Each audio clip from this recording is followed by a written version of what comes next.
Hi everyone, I'm William and this is After Effects Training Lesson 3. And in this one we're going to be covering all sorts of different ways of masking. So, cutting out bits, removing backgrounds, and changing the shapes of objects and animating it. It can be really useful for all sorts of different reasons. And I'm sure you've heard of the term green screens and stuff like that. We'll be having a look at all of those. So let's get into it. Okay, so what I'm going to do is I'm going to create a new composition, standard size or whatever, and with just a bright colored background so we can see what's going on in it. So to this, I'm going to just add a new layer, a solid, of just a slightly different color. So let's just use blue for now. And it's just going to be the same size as the composition. So here we've now covered the entire magenta background with blue. So if we wanted to do something where only a part of this was showing at once, there are a couple of different ways we can add a mask. So we can use the shape tool. So clicking and holding on the shape tool gives you a whole lot of different options for shapes. And the pen tool, which is just like the pen in Illustrator or Photoshop, you can draw shapes. Just something to be aware of is that when you don't have a layer selected, so if I just click in the layer list over here, this will create a completely new shape layer, or with the pen will create a shape object. So these you can add strokes, change the colors and things like that. So that's not what we're going to be doing now. What we want to do is make sure that we have the layer that we want selected. So we've got it highlighted now in the layer list. And now if I just drag a rectangle on top, you will see now that we've got a new property over here called masks, and we've got mask 1. And yes, so that means we can have multiple masks on one object. So if I now just go and use an ellipse and draw a shape over here, now we've got two areas added together that are showing this layer up. And you'll see that they're combining together because the method that they are using here, so next to mask 1 and mask 2, is add. You can use different settings over here to change how this mask combines with other masks in this list. So if I change mask 2 to be subtract, you'll see it cuts out of the area that it overlaps with the other one. So you can experiment with different settings of combinations of add, subtract, intersect. So this is only showing areas that are both being masked, lighten, darken, and difference. So you can get really interesting combinations by using multiple masks. And of course, you also have the option of having inverted layers. So now everything that is not being masked by this mask is showing up. So this is a pretty powerful way to just change what's being visible and only work with a certain area and show exactly what you want. And you can have as many masks as you want, combining in different ways. So if I open up the properties of each mask, so the little arrow next to them, you'll see that each mask has a mask path, a mask feather, a mask opacity, and mask expansion. So we're going to the path just now. But feather, if I adjust the values over here, you can see you can blur the shape of the mask. So blur the outline. Opacity changes, of course, the opacity of this mask. And mask expansion grows or shrinks the area that is being masked by this. So you can combine these to blur and change the shape, change the opacity, and of course you can animate all these different properties to create an interesting effect as things go. So the first thing in the list, the mask path, is the actual shape of this mask. And of course, you can see that this has a stopwatch next to it, so you can animate the path of the mask. So if I turn on the stopwatch and grab the mask, you'll see that the entire thing has been selected and has been dragged around. That's just because when you turn on the stopwatch, it selects the entire mask path. So you see that's selected in here. So I can just click on the layer and that deselects the path. If I now go into a different point in time, I can grab a point and change the shape of the mask. So you see now that we've got this little animated change of shape of the path. And you can do this in whatever way that you want.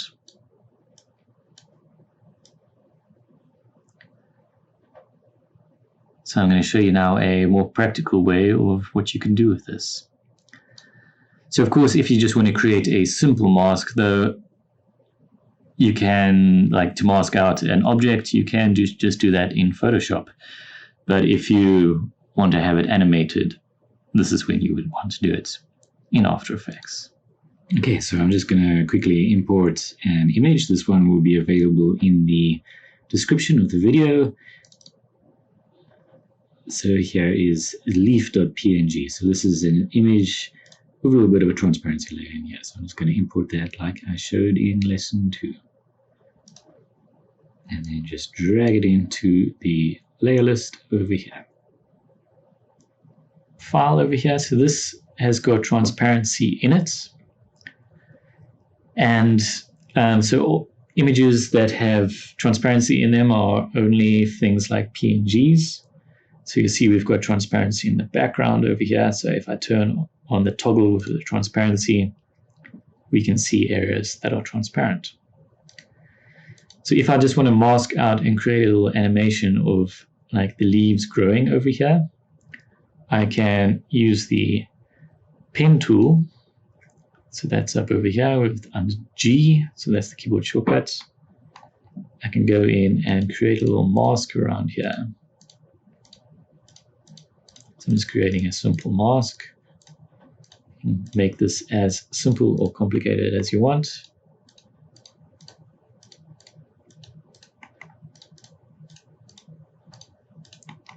So I'm just making it simple at the base, but more complicated around the leaf regions over here. At the moment, you're not seeing anything except for the mask path, but when I get to the end, it'll apply this mask. And if I turn on, if I go into the settings here under masks, I can invert it and you'll see that that whole region is being masked out. So if I want to go and animate this, I can go and select it and you'll see I can change this whole path. So each one of these points I can animate. So if I go into the mask, there are settings here for the mask path. If I turn on the stopwatch for the mask path, we can start animating these points. So I'm actually going to move a little bit later on into this sequence and put that keyframe there. The reason why is so that we can animate backwards, because we created this mask while the object was in its sort of final position. But if we want to animate it sort of growing out, we can just work backwards from that. It's a lot easier to sort of visualize the final position if we work backwards from growing. So if I go backwards here and I go into the selection tool, I can move each one of these individual points. I'm just starting with these top leaves over here.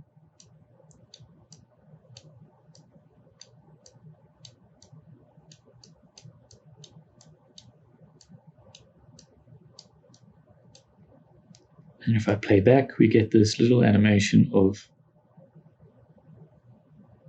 those leaves growing. So if I go back even further, I can start animating these other leaves. So we can have this sort of sequence of leaves growing up as this goes on. So you get a nice little sequence of growing animations. And this can be fairly powerful when you combine all these masking effects to just make a static image animated. So I can make multiple masks on an object. So say I want to make life easier for myself. Instead of animating all these points now, I can add a second mask. So I'm going to use the rectangle tool. I'm going to draw a mask over the top over here.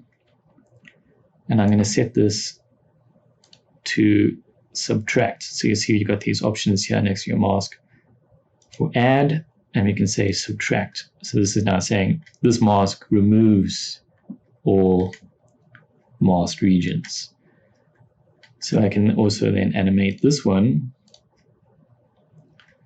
And if I go backwards, I can move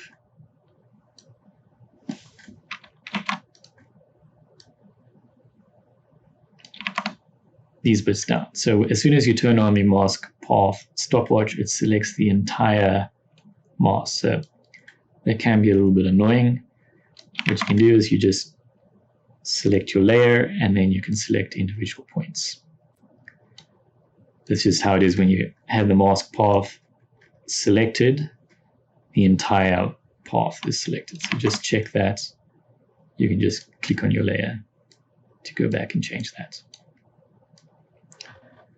So then I can animate that stalk growing up without having to animate all these different points from those leaves. And I just want to make sure at the end that this path doesn't hide the leaves. So let's just check. Yeah.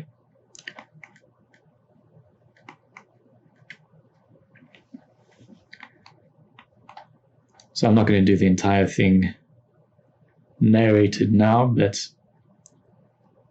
you can start doing some really powerful combinations of things just using simple masks.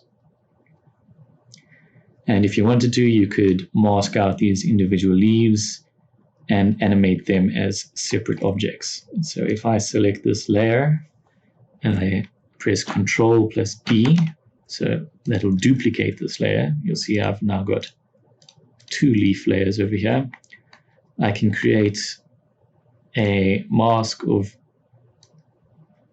just one leaf over here. So if I just delete all the other masks on this layer, I'm just selecting them, pressing delete, and I'm going to hide this other layer over here. We just have this layer selected over here. So we could go then and animate the position of this layer, rotate it, and things like that. So you can animate individual things as well. So you can get really more complicated things with just animating from one still image. Okay, so I'm going to show you now just some more refined ways of masking things. So this was just simple masking. But let's say you have a slightly more complicated object. So I'm going to just import my dog picture from yesterday again. So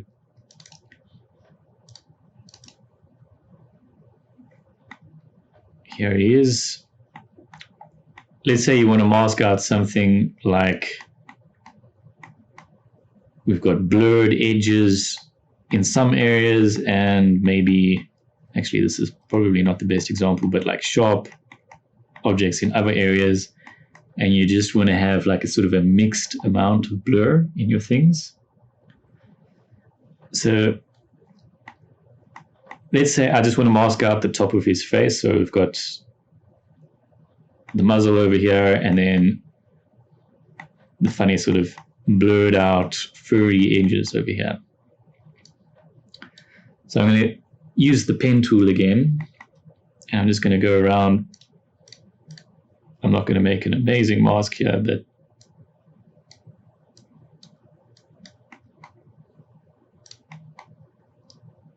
let's just go do some things over here. You would, of course, want to refine this a lot more. You could do this in Photoshop, but you won't be able to animate the mask itself afterwards. So it just depends on the thing that you want to do. I'm not going to do his entire face. Let's just go for half of his face for now.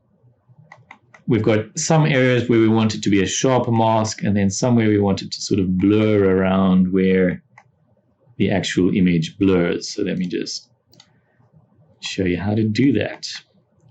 So if you go into the pen tool and you click and hold, you'll get other options over here. So you get the add vertex tool, the delete vertex tool, convert vertex tool, and then there is the mask feather tool. And this is really nice. So if I select that, and then I go to my mask, and if you see you move it to the edge of your mask, you'll see it changes to a little plus tool. So I can click and drag inwards, and you'll see that it sort of blurs out the entire path. So let's just make it just lightly blurred for the entire path.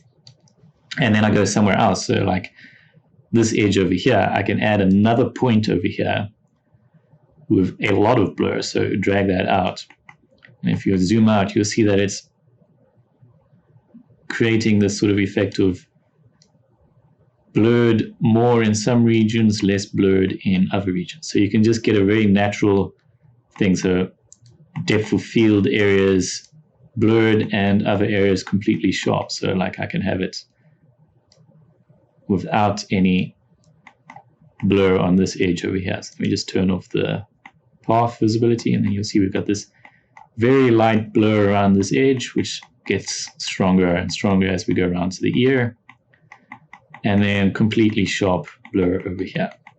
So this is a nice way to just mask out moving objects or things with a little bit of blur like that.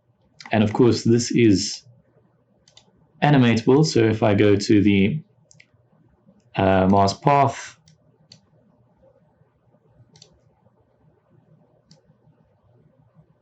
let's just add a point over there or something like this.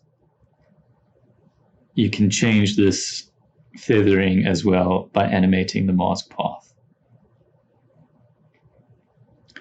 So say you've got a video or something like that that you want to change the masking, or you want to just change the masking of something else with a little bit of blur like this.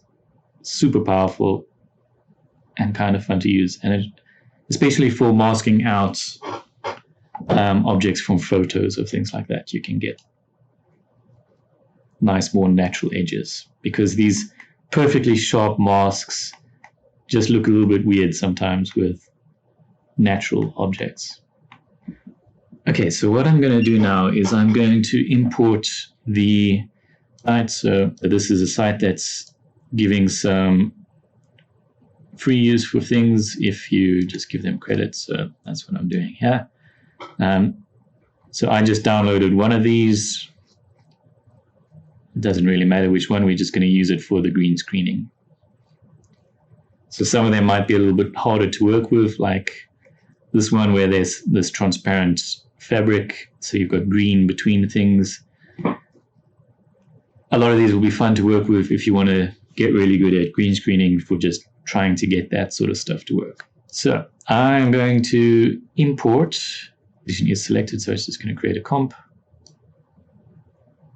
So we've got this little green screen scene over here with the person and a little bit of camera motion. So this will be nice to experiment with green screening, or another word for that is keying. Okay, so you may have heard of green screening. Basically, it's a way of removing areas of the image just by selecting by color. So that's why they stand in front of a green background, because it's just easy to select that and remove it. Like, you could do what I showed you at the beginning of this and, you know, manually create a mask around here and go through every keyframe and, you know, do that. But that would be hella time consuming and annoying. So that's why these things were developed. So that's actually what's called roto brushing, is to go around and do that manually, cutting out things. And I'm going to show you how to do that as well in another way. But let's show you the easy way. So this is now going to start showing you how to use effects in After Effects. So we're getting to that part of things. So with this layer selected, I'm going to go into the effects list over here. So you'll see the effect. And then all the way in the middle over here, we've got keying. Now there are a lot of different options for keying, and I'm not going to go through all of them. Some of them are for very specific things. I'm just going to show you the quick and easy one, which is key light. So I'm going to select key light, and it will add the key light effect to this layer. And you'll see that now we've got this little panel that's popped up over here where the project panel was. This is the effect control panel. So if I use the mouse wheel and scroll over here, you'll see it switches to the project panel. I can just switch between project and effect controls. So each layer in your project can have an effect or multiple effects added to it, and you'll see them in this section over here. You can also add effects to a layer by searching in the effects and presets list over here. So I can search key light over here, and I can either double click to add it or click and drag it onto a specific layer. So you see now that this layer has 3 key light effects on it. We definitely don't want that. So I'm just going to select 2 of them and press delete on them. So depending on how good the green screen is, you can see in this one there's a little bit of variation. So bright green over here with a little bit of darkness in the corners. And of course there are all these, you know, props and things that are in the way, filming equipment and stuff. So it's not going to be a perfect keying, which is actually nice for showing you how to do things now. But the simplest thing is we just need to select the screen color. So you see there's this option in the key light, screen color. At the moment it's just set to black. And this little eyedropper. So if we click the eyedropper, we can just move into the image and select, I don't know, what looks like the average green. So we select that, and you'll see something has happened. If I turn on the transparency over here, see that now most of it is transparent. And a tip for you that I have is, if you can't really see what's working and what's not, what's nice is to set it up your composition background to the opposite of the color. So you might have a blue screen background. Just set it up to something that's sort of the opposite of green or blue or whatever. So in this case, opposite of green would be something like magenta. So if I set it to be bright magenta, we can see very well which areas are being masked out and which aren't. So you see a lot of the green has come out, but there are bits like there were these markers that they have for tracking in the background. We'll get into tracking in the advanced lessons, but they're not being masked out. So for that, we just want to work with adjusting some of the settings over here to change just how this keying is working. So there are a lot of different settings. I'm not going to go through all of them, but it's nice to just in your own time sort of go through and experiment with them. So you've got things like the gain, which is sort of just contrast for this, and you'll see that if you turn this up too high, things go horrible. So you don't want to go too crazy with this. So the default is 100, but maybe like 110 will remove these markers. Not perfectly, but it's helped. You have balance as well, which is just sort of the other side of contrast. You see that it's going in some of these darker regions. If we go over here, we can see how it goes. Just sort of adds a little bit more contrast to that. You just have to tweak these a little bit. And then there are some other settings. So if we go to the screen matte, so let me just show you some other settings over here. So we're showing the final result of this mask. So if you see under view, it's showing final result. What it is doing is it's calculating a whole bunch of other things over here. So the source is the original video. Source alpha is if you had a video with transparency in it, it would have an alpha channel. You know, settings for color correction and stuff in here. So you see foreground color correction. We'll look into that just now. But basically what it is doing is creating a matte. So screen matte, if I do that, this is the mask that it's creating. So matte is just one of the terms that they've used. There's like matte painting and stuff, which they used for film creation. You would have like a little background thing painted on like glass panels and stuff. That's like the background matte. And this would be the screen matte for just masking out what regions show. So a lot of these terms come from older bits of filmmaking and stuff. But if you look at the screen matte, you can work nicely with seeing how all these changes you make affect the mask itself. So if I just go to the default 100, you can see exactly what is being cut out. And I can go into the screen matte settings here and change maybe the clipping. If I reduce the clip white, so now that the person gets cut out here without, you know, their clothing with folds and stuff getting transparent, so we can just clip that in. So we just make it a little bit darker in the background. We get a much better mask from this person. So if I now go through here, we can just sort of check that it is looking all right in most of the frames. So you'll see that there's a little bit over here where the clothing is showing through.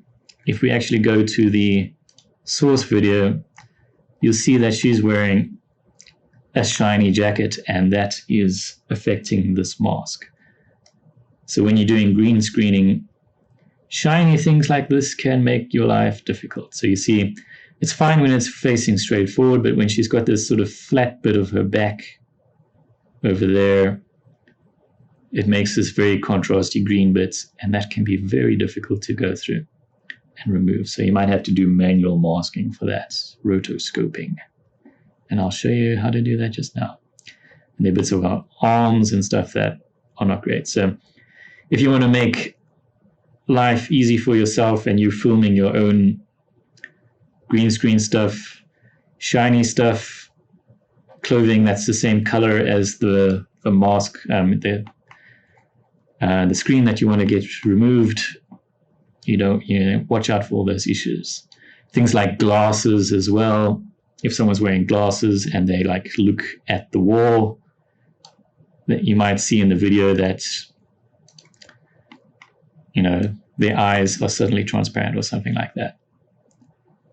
So you see in her, it's mainly just that back. The rest of it isn't too noticeable, but we can perhaps tweak some of this, like with the clipping and stuff. The only problem with that is then regions that we did want to be transparent, like her hair, suddenly become very solid objects. So it's a very delicate thing to just tweak all these things. But you can already see that this is a whole lot easier than just manually masking out the entire scene. And you see what's nice is she got the shadow over there because she's standing on the green screen as well, which makes things a lot easier to ground her onto video or something like that.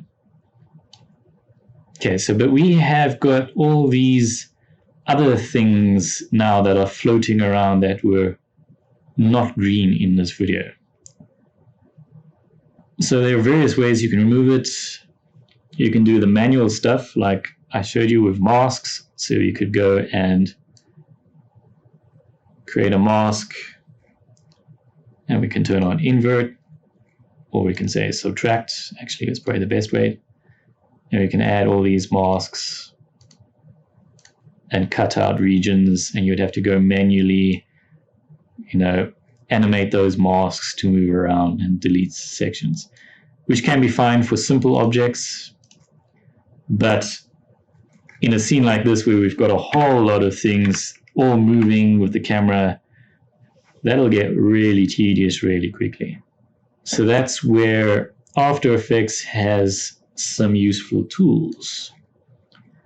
So what I'm going to do is I'm going to use the Roto Brush tool. So you see that's this little icon over here with a little human and a brush. So if I click on that, it'll give me a funny error message when I click on a layer. To use the Roto Brush and Refine edge tools, you've got to use them when you've got a layer open. So you'll see it just says double click on a layer to open it in the layer panel. So at the moment we've got the composition open. We just want to double click on the layer to open the layer itself. That's just how this tool works. So you'll see now we get a little brush. I'm just going to turn off key light so we can see this a little bit better. So we want to select her, and we don't want to have any of the other things. So we can just paint over the gun, her arm, her face, and her body. You don't have to be any more detailed than that. And you'll see that you've got this outline around her silhouette, selecting her like that. So if we go back to the composition now, remember key light is turned off. This is using just that roto brush that I did. So what this needs to do is it goes through frame by frame and tries to match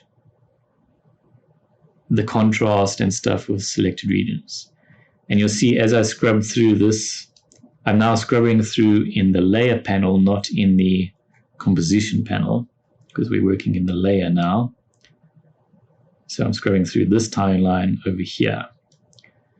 And you'll see that at a point over here, After Effects says, well, I don't know what's going on.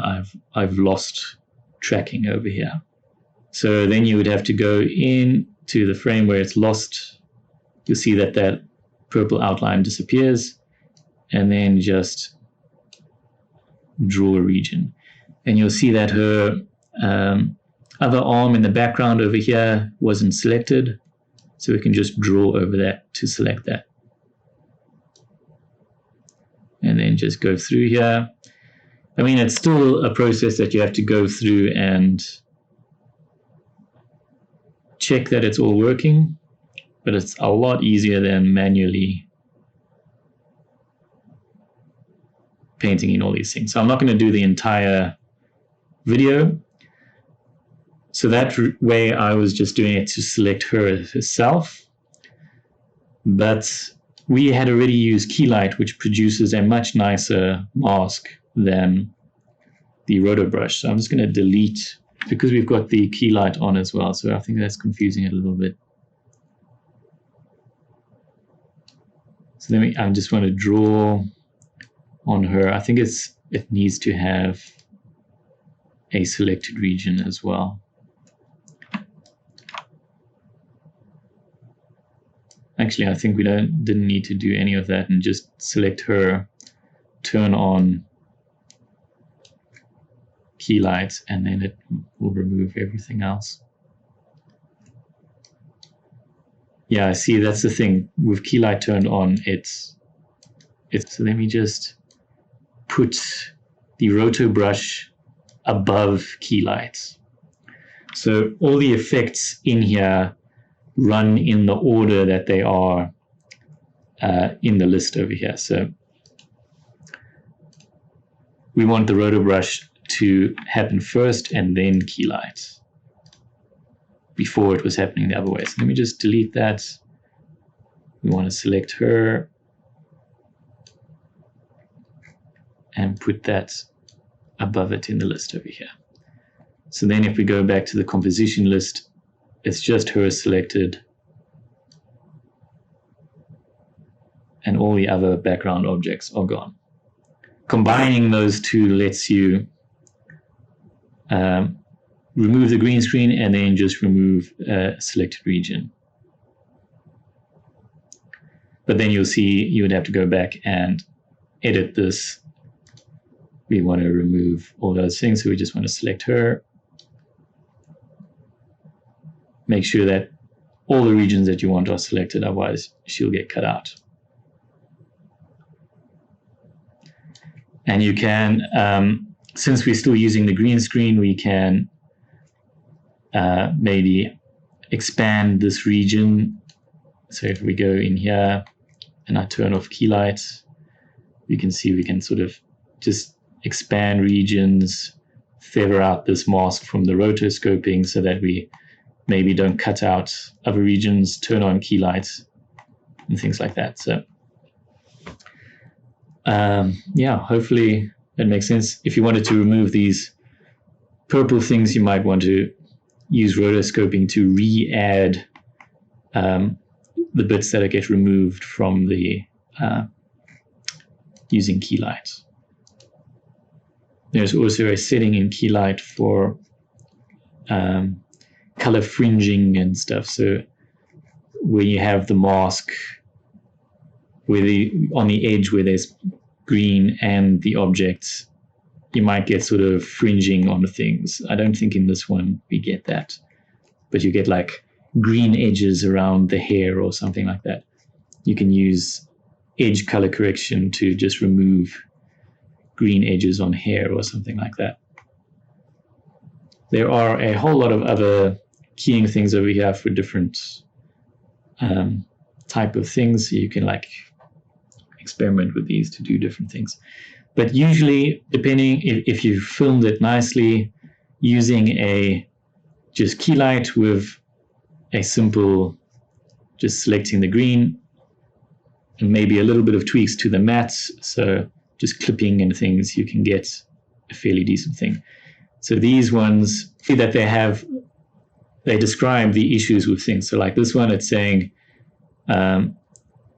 how these could be improved and how you could work with these. So this one I downloaded was Embassy Shootout. You see that it's saying issues are that the screen stage is too small, so that's, all these things are so close to her. Roto work when she passes over the stand. Exclude anything that moves, like the fan and all that sort of stuff. So it's nice for telling you how you can work with these scenes and get over like some of the issues that they have. And they specifically say that in this, their videos were